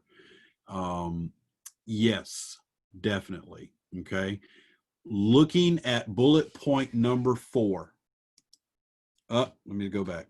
Bullet point number 4, which is synthesize the information in a way to support your own ideas. Sub-bullet to that. I'm going to try to highlight and bold this. The opinions of your outside sources should not replace your own opinions. Okay? In other words, you shouldn't use those outside sources to make your point for you. You need to make your own point and have your own opinion on a topic or a subtopic. State a fact and then bring in an outside source to back up what you're saying. Okay? In other words, don't just quote from outside sources and use them as your own replacements for your own ideas. Okay?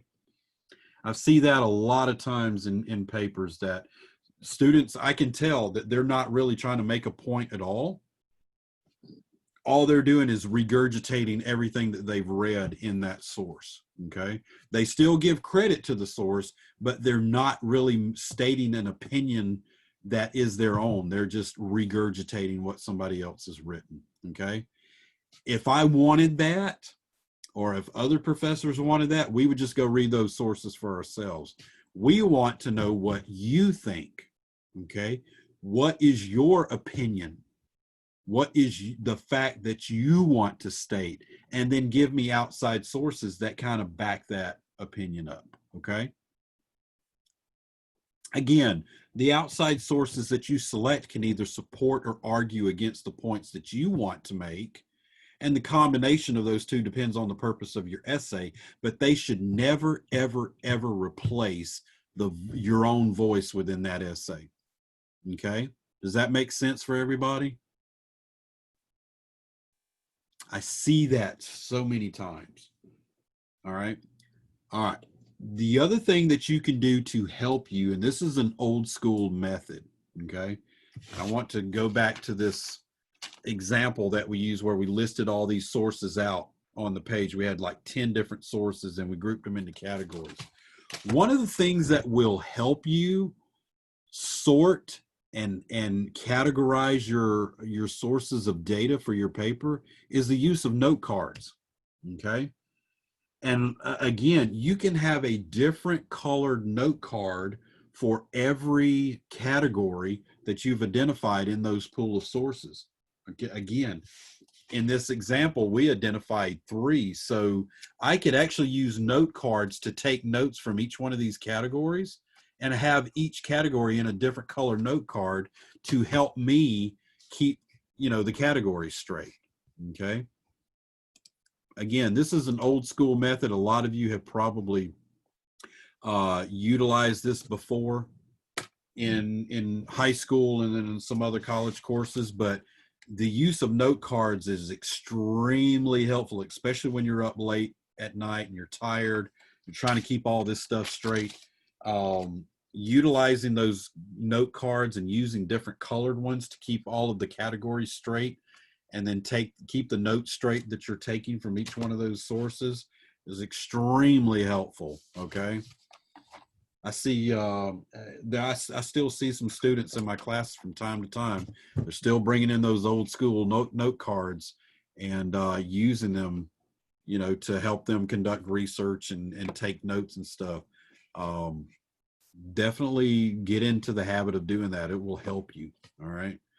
Let's see, where is my toolbar up here? There it is. Somebody just tried to message me and I can't figure out where this is going.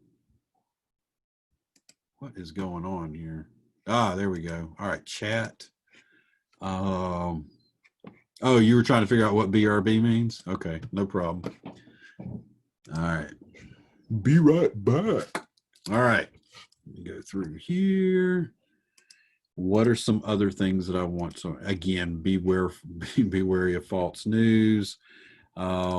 Make sure that, okay, yeah, we got that. All right, quoting, paraphrasing, and summarizing. Here's another, I'm going to have examples of this in some other documents that I upload for you, okay? You're going to see some content populate the course materials page in Blackbook this weekend to kind of reinforce some of our Blackboard to reinforce some of these things. When you're using outside source data, you can use it in 3 different ways, okay? The most common that I see is someone direct quoting, okay? In other words, you find a passage in a book or a magazine article or a newspaper article, and you go, oh my gosh, I love the way that author said that. I'm just going to take that verbatim, pop it into my paper, put quotations around it, and directly quote from it, okay? Which is absolutely fine. Again, as I state here, it's a method of integrating an author's exact words into the text of your essay. Absolutely fine. However, as I've noticed some students do, they get in the habit of, next thing I know, there's a direct quote or 2 direct quotes every paragraph in the page or every paragraph in the essay, okay? And that's why I say here, use direct quotes sparingly as possible, and only in cases where you cannot paraphrase the text, or in other words, rewrite the text better than the original version that the author composed, okay? Again, there's nothing wrong with using a few direct quotes here and there. I prefer, or I recommend to students, try to limit your use of direct quotes in every essay to 2 or 1 or 2, no more than that, okay? Unless you're writing a paper about Mark Twain, who is notorious for quotes, okay? And in that case, that would work probably a lot more, or a lot easier. But for general topics, you really want to limit your use of direct quotes. The preferable option is the second one right here, paraphrasing, which is you're getting the information from the source, okay? So for example, one of the books that I identified here in this paper that I'm writing about trying to find the right university for the degree program, one of the books in here, I want to use some information in the body of my essay. So using that note card, I've identified that section that I want, but I'm going to rewrite that in my own words, okay? And I'm going to synthesize it in a form that reinforces what my thought is, okay? So in other words, you're only just borrowing the information to back up what you want to say, all right? And like I said, right here, the paraphrased ideas and data still belong to the original source. So just because you reword it in your own words doesn't mean you own it, okay? That information that you're citing still belongs to the author who published it. Therefore, you have to give them credit immediately after you finish utilizing that information in your paper, okay? And we'll talk about some general strategies next week. And I'll give you some examples of how to do that. But in a nutshell, it's usually within the paragraph that you're composing that you will give an author credit for the information that you're using to present in that paragraph, okay? And again, you can have multiple sources that are referenced in that paragraph, okay? So paraphrasing is a way of restating information and data from the source in your own words. The last one is what we call summarizing. You don't see this technique too much anymore, all right? It's a very abstract way of basically quoting from a whole source by really pulling out some bottom line information and putting it up front, what we call a bluff. And there's not a lot of detail with it. It's just a generalization. You don't see that too much anymore, summarizing, but I threw it in here just for those of you who want to be a student of literature and research one day. That form is somewhat utilized here and there, but not too much anymore. Down here at the bottom, I put a little note in here. The use of signal verbs can alert the reader that an outside source material is being used to support your own ideas and presented in the essay. And I even call out the page number in the textbook, page 537. Again, we'll look at some examples of this next week. But some of the examples here are like acknowledges and admits and advises, emphasizes, confirms, contends, responds, suggests, etc. So in other words, if you're quoting from Tolkien in a particular passage in your essay and you say, Tolkien acknowledges that the ring in Lord of the Rings symbolizes blah, blah, blah, blah, blah. Okay. That's a clear indication to the reader that that's not that's not coming from you. That's coming from a source that you're referencing in your research. And then you're just bringing it in to reinforce whatever you want to say. Okay. At that moment, that's when you're going to use a citation there to indicate that that information belongs to someone else. But this use of a signal verb also is an indication to the reader that the information contained within that sentence or group of sentences is actually coming from an outside source, not coming from you. Does that make sense? So you would still have to quote the person even though you acknowledge the author?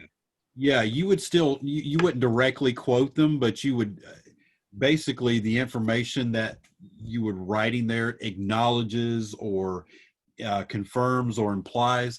Everything that follows that statement is basically a paraphrased citation of the original source. In other words, you're rewriting the information contained within that source in your own words.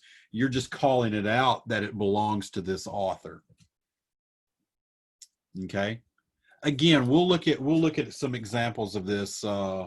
If I have time tonight, I'll pull up that original essay about the 1980s, and I'll highlight where a lot of these signal verbs are used. Okay. All right. Great question. Let me see what else I have in here. And of course, plagiarism. I have a whole slide dedicated to plagiarism.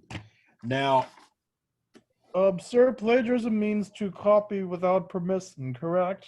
That is absolutely correct. Or to imply that the thoughts and opinions that are contained within a paragraph are your own when they actually belong to someone else. Not necessarily copied, but you basically taking ownership of. Yeah, that would be called plagiarism right over there.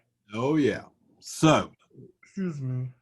in this section, I give you some tips on how to avoid plagiarism. Now, I have not, in the time that I have taught here at Northwest Florida State, had an incident, thank God, that anybody has intentionally tried to plagiarize another person's work and pass it off as their own. And I think it's because of the story that I told when my previous college, when I actually did catch a student, and the manner in which I caught that person has put the fear of God in a lot of people. I'm a very, very good researcher. I've been well trained in the area of research, and I can find any source out there. As a student of mine back in 2006 found out, just to give you a little background on it, I gave them an assignment one night, and I told them to write a poem. After we looked at various styles of poetry, I asked them, I want you to go home. When we meet again next week, I want you to bring a poem that you've composed according to one of the styles that we have reviewed. Okay. So, of course, when we came back the next week, all the students turned in their poems. Well, one of the poems sounded way too good to be true. Way too good to be true. And so I started doing a little research on it. And I took a couple of lines from the poem and I put them inside of Google. And this is back in Google's early days, but it was still a very effective search engine even back then. Took a couple lines out of that poem from the middle of the poem, popped them into the search engine, started doing a little digging, and I came across a website that had those exact lines from the poetry in the website. And so I clicked the link, and guess what I found? It was a Hallmark.com website. And the student actually copied verbatim from the beginning line to the end line the entirety of the poem, copied it into a Word document, signed her name to it, and turned it in. And so what I did was I printed out the reference from Hallmark.com, the poem verbatim, the same one that she turned in. And when she and I gave her her copy of her poem with a big goose egg on there, and it said, "See me after class." Well, of course, she came up to me after class and she was like, "Well, Mr. Davis, why did you give me a 0? I thought the poem was great. I thought you would enjoyed that." And I said, "I did enjoy the poem. I enjoyed it very much. It was it was well composed. It was a lovely poem." "Well, okay, then why did you give me a 0?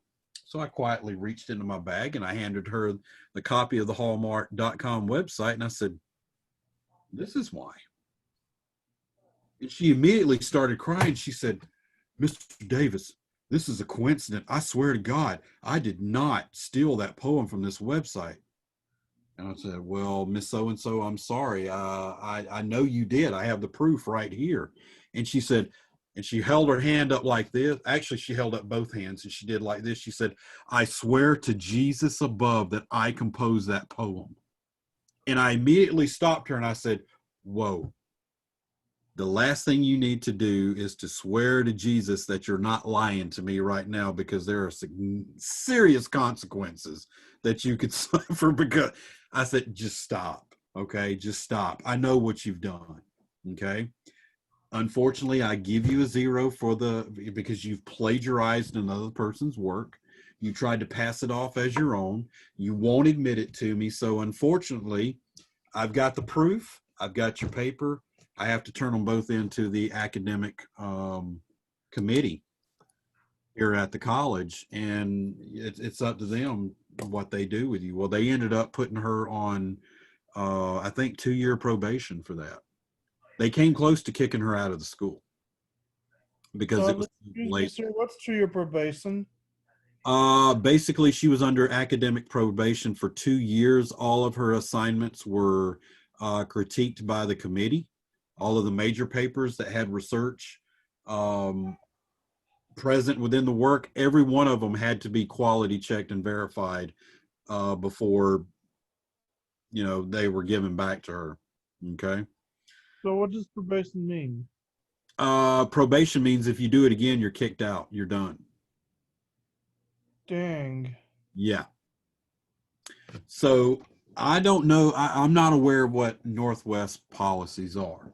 Okay. And if you want information on that, I'm sure you can go to the administration. They can give you that. But from what I have found out is every year in every class that I tell this story to, I never have a problem with anybody trying to plagiarize because I am that damn good at finding borrowed material. I promise you, if you try it, I'll find it. But there's instances like hers that were blatant. Okay, she knew exactly what she was doing. In the other sense, there's unintentional. In other words, you forgot to directly quote, or you forgot to cite where information was borrowed from an outside source. Those are what we call unintended incidences of plagiarism. That is not the same as somebody who blatantly tries to pass off another person's work as their own. Okay. The use of citations and a works cited page is enough to avoid plagiarism of your paper and to give full and proper credit to authors that you're using, the information that you're using from other authors in your paper. Okay. So let me kind of relax some nerves out there in case anybody's feeling it right now.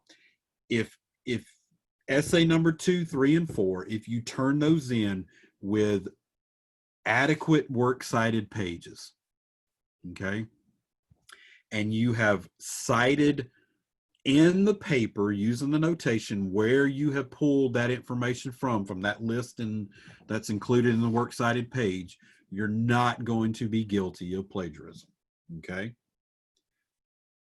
However, if you forget to attach that works cited page, or you forget to directly cite within the paper using the notation of the author's last name and the page number, that is what we call unintended plagiarism.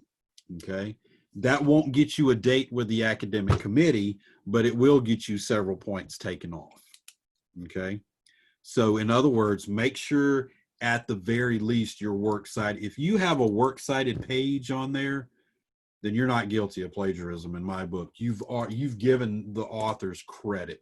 You may have missed citations here and there within the essay where you're utilizing that information, but the works cited page really covers your rear end in that respect. Okay. So sources that do need acknowledgement directly, again, are the direct quotes you need. You need an acknowledgement of who that author is that you're directly quoting, and an arguable statement or information that may not be common knowledge. Those are instances within the paper that you have to cite. Okay. So if you're, for example, if you're quoting John Smith, who stated in his source that 52% of the American population never vote in an election, okay, that's an empirical observation that Mr. Smith discovered in a survey. Okay, that information belongs to Mr. Smith. So that information, if you reference that in your paper, that credit has to be given to Mr. Smith. Okay, that's an example of a source of information that has to be cited. You have to give Mr. Smith credit for stating that empirical fact. Sources that do not need acknowledgement are information that most of you are already likely to know. Okay, like when you're driving down the street and when you come up to a sign that is colored red and the word stop is listed on it, you must stop. Okay, That's an empirical statement there, but that's common knowledge. That's not because somebody wrote about it and was able to discover that in an experiment, or the sky being blue on a clear sunny day. That's common knowledge. Nobody can take credit for the fact that, oh, I'm the one that discovered that the sky is blue. I need credit for that. Okay. That's common knowledge. All right. Well-known quotations, right? Like everybody complains about the weather, but nobody does anything about it. That's a well-known quotation. You don't have to give credit for that because that's well-known. All right. Or material that you yourself have created or gathered yourself. In other words, you have interviewed somebody to gather information about the topic you're wanting to write about. You yourself recorded the information. You don't have to cite yourself. Okay. That is data that you have collected and that you are presenting in the essay. All right. No citation needed. Okay. Only information that you have to cite and give proper credit to is information coming from a book, a magazine, a newspaper, or a website that was composed by someone else, and the information is not readily known by the public. Okay. In other words, it's unique to the observations and the measurements that they or he or she observed at the time. Okay. That makes sense? All right. Yes, so that does make sense. Okay. So before we go tonight, I'm going to pull up this essay example and please tell me if you can see it. Okay. Many of you will probably remember this. This is that wonderful essay that we saw a couple of weeks ago when we first started talking about essay composition and thesis statements and source data and stuff. Okay. In the body of this essay, or in the introduction, sorry, excuse me, we're going to start with the introduction.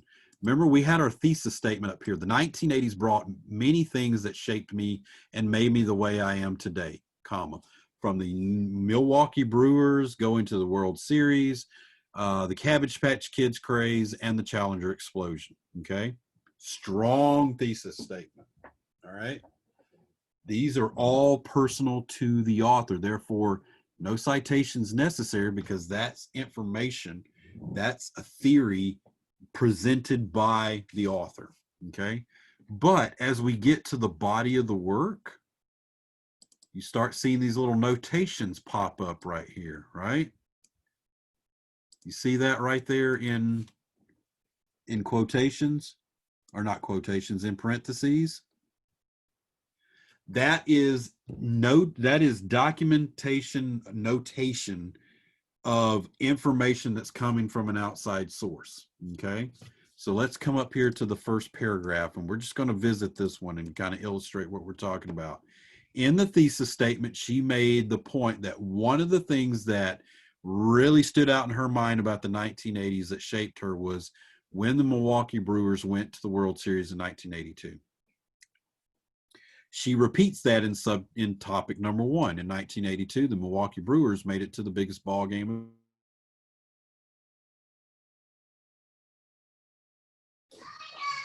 Yeah, your speaker went out again. Sir, are you there? No, Mom, they're not gone. Let it catch up. Let it catch up. I'm frozen. Am I back? Yes, you're back, sir. Okay, good. Listen, sir, they misspelled Furby by accident. It's supposed to be Who did what? Furby, where it says, where it talks about the Cabbage Patch Kids craze of 1983 being very similar. Yeah, they did right there. Okay. Craze Yep. of 1998. Yeah, Furby is supposed to be spelled F-U-R-B-Y, not F-I-R-B-Y. I got you. Well, again, you know, these essays, even professionals make mistakes. All right, so let's go back up here to paragraph number 2. Okay, paragraph number 2 starts off with the topic that came from the thesis statement. Remember, Milwaukee Brewers go into the World Series in 1982. The author restates that fact right here in the first sentence of paragraph number 2. Now, she's going to give you a mix of data and opinions that come not only from her, but from other sources in order to illustrate the point that she's making in the very first sentence of this paragraph. 1982, the Milwaukee Brewers made it to the biggest ball game of the year. The game was the 7th game of the World Series. They were up against the St. Louis Cardinals. According to my dad, quote, everyone who had an interest in sports was either in their houses or at a bar watching a game, including him, Weber J. Okay? So right there, she is directly quoting someone else's thoughts and opinions, okay? Using it as an illustrative point to back up her statement in the first sentence of her paragraph, all right? So she gives credit to Weber J. Let's scroll down. Who is Weber J? Well, right here, Weber Jim, in a personal interview on the 29th of March, 2002, as cited in her Works Cited page. So what does that tell me as the reader? This was a personal interview that the author conducted with Mr. Jim Weber, and she recorded the thoughts and opinions of Mr. Jim Weber and used it as source data for her paper, okay? And so going back to the second paragraph, the thoughts and opinions came from her dad, right? But it backed up her thought in the subtopic of the paragraph, okay? So in addition to that, she goes on to say, to make it to the 7th game of the World Series, the Brewers had to beat California Angels in 5 ball games, okay? That's not her thought and opinion. That's a source that she's pulling to utilize in her essay. And that came from, we go down to the Works Cited page, that came from the Baseball Reference. That happens to be a website that was published on the 18th of March, 2002. Okay. So right here in the second paragraph, we have a statement that she's making, and then we have a little bit of explanation, right? These are also her words, but immediately she starts presenting outside information to back up and synthesize with her own thoughts and opinions, okay? And we have 2 different sources here, Weber J, which happens to be her dad, and also from a baseball website that offers information to back up and relate to the overall paragraph, okay? So you see how that works? When we say synthesizing the data, synthesizing the pool of information and utilizing it in the body of your paper to back up thoughts and opinions that you have presented at the beginning of the paragraph or the section, and you've got a whole bunch of data from outside sources that are backing that up, okay?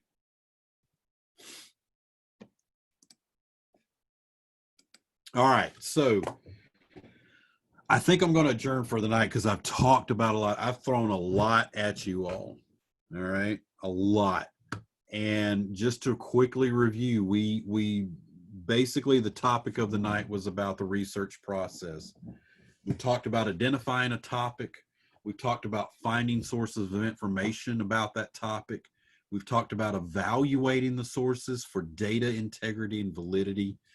And we've talked about synthesizing those topics and identifying categories that we could use as subtopics within the body of our paper to strengthen it, to reinforce it, and to further refine the thesis statement that we want to write about.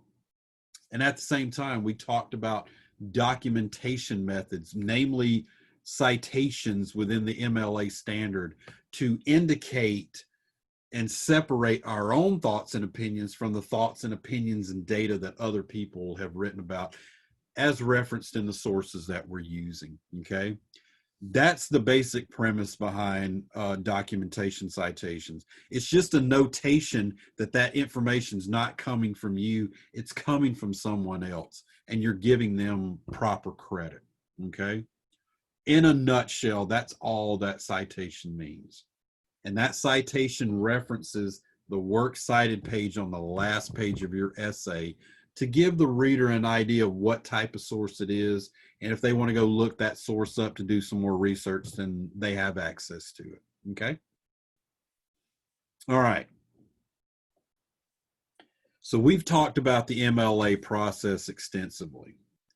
We talked about how it's formatted, how it should be formatted as far as the Word document, how it should be formatted and laid out on the page, how it's outlined, how it's not only presenting your own thesis statement and your own thoughts and opinions, but how it utilizes outside sources to complement that, and then how to document each and every source type so that we give proper credit.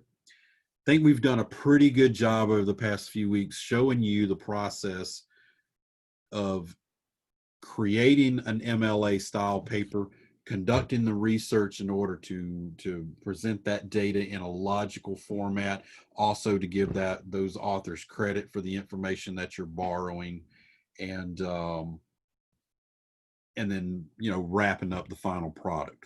Okay.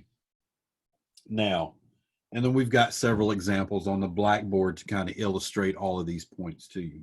Okay. I've got Blackboard course materials in there in the form of PowerPoints, examples of MLA essays and works cited pages. This weekend, what I will do to help reinforce it some more, I'm going to activate the MLA quiz. Okay. I know I've had several people asking, well, when's this quiz coming? Well, it's coming. It's coming this weekend. Okay. This quiz will be 10 different questions to ask you how you would cite certain sources, how it should look, and I'll even give you page numbers in the textbook where you can find that information. Okay. The goal of the quiz is not to trick you and make you look foolish, but it's to show you how to find information in the textbook in order to come back and give me the right answer. Okay. At the same time, it kind of reinforces some of these concepts that we've learned about the MLA documentation process. Okay. So be on the lookout for that this weekend, the MLA quiz. All right. Next week, we will talk about literacy narratives. Okay. Just a form of an academic paper that's using MLA standards to, and just in a different form. And we'll talk about the methods that are utilized in composing that type of a narrative. Okay. Which will be used to help you in, or to compose your requirement for essay number 2. All right. We'll talk about that next week. So to wrap it up, be on the lookout this weekend for the MLA quiz that will fire this weekend. Again, it's not to trip you up, it's to reinforce. If you have any questions about the MLA process, about the research process, about the documentation methods, again, I've got a lot of material on the course content page and Blackboard. However, that may not be so self-apparent or apparent that you can pick up on it. If you have any questions, please reach out to me in the in email and let me know what you're having trouble with. Also, if you have questions about sources that you want to use for essay number 2, whether it's valid, whether it's related to the topic you want to write about, send me those sources. I'll check them out and I'll help you in the evaluation stage. Okay. All right. Before I close tonight, does anybody have anything they'd like to say? Anybody got any questions? I do. Yes, ma'am. I know that I have midterms for my other classes. Does this have a midterm? Is that what that quiz is, or? No, there is no, I do not give midterm. Okay, 'cause I was looking at the syllabus, I didn't see anything on there about Yeah. midterm or anything. For an English class, one that's writing based, I don't believe in midterms. Okay. To me, it's about the writing process and refining it from A to B or from A to Z. Midterm is not going to help in that respect. So now, what I will do, what I have to do, is I have to give you a midterm grade. Right. And what I'll do is I'll take all of the assignments that you've submitted so far and average them, and you'll get your midterm grade whenever that's due. But no, there's no evaluation for that. No, ma'am. Okay, perfect. Cool. Yeah, I didn't like those as a student, and I damn sure don't like them as a teacher. So until they force me to do midterm exams, I'm not going to do them. Right. Okay, that's awesome. No All right. more work for me. Cool. That's right. All right. Anybody else have anything? All right. So as soon as the video has processed for tonight's lecture, I will link it. First of all, I'm going to save it in case nobody's able to see it, but I will link it and send it to you in an email. Okay. And just be mindful, it's only active for a few days. For some reason, it deletes after 2 or 3 days. I think like day 3 or day 4. So if you need to view this again or download it on your own, you're welcome to do that. Make sure you do it Friday or Saturday, because after that it disappears. Okay. All right. Anybody else got anything? Everybody good? Give me a thumbs up if you're good.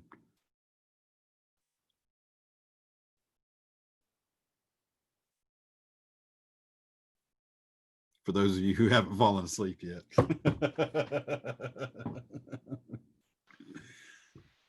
All right. Okay. Well, if nobody has anything, have a great weekend. It's going to be absolutely beautiful out there. So go outside, get outside, enjoy the weather. It's going to be wonderful. And I'll see you all next week. Okay. All right. Bye. All right. Thank y'all.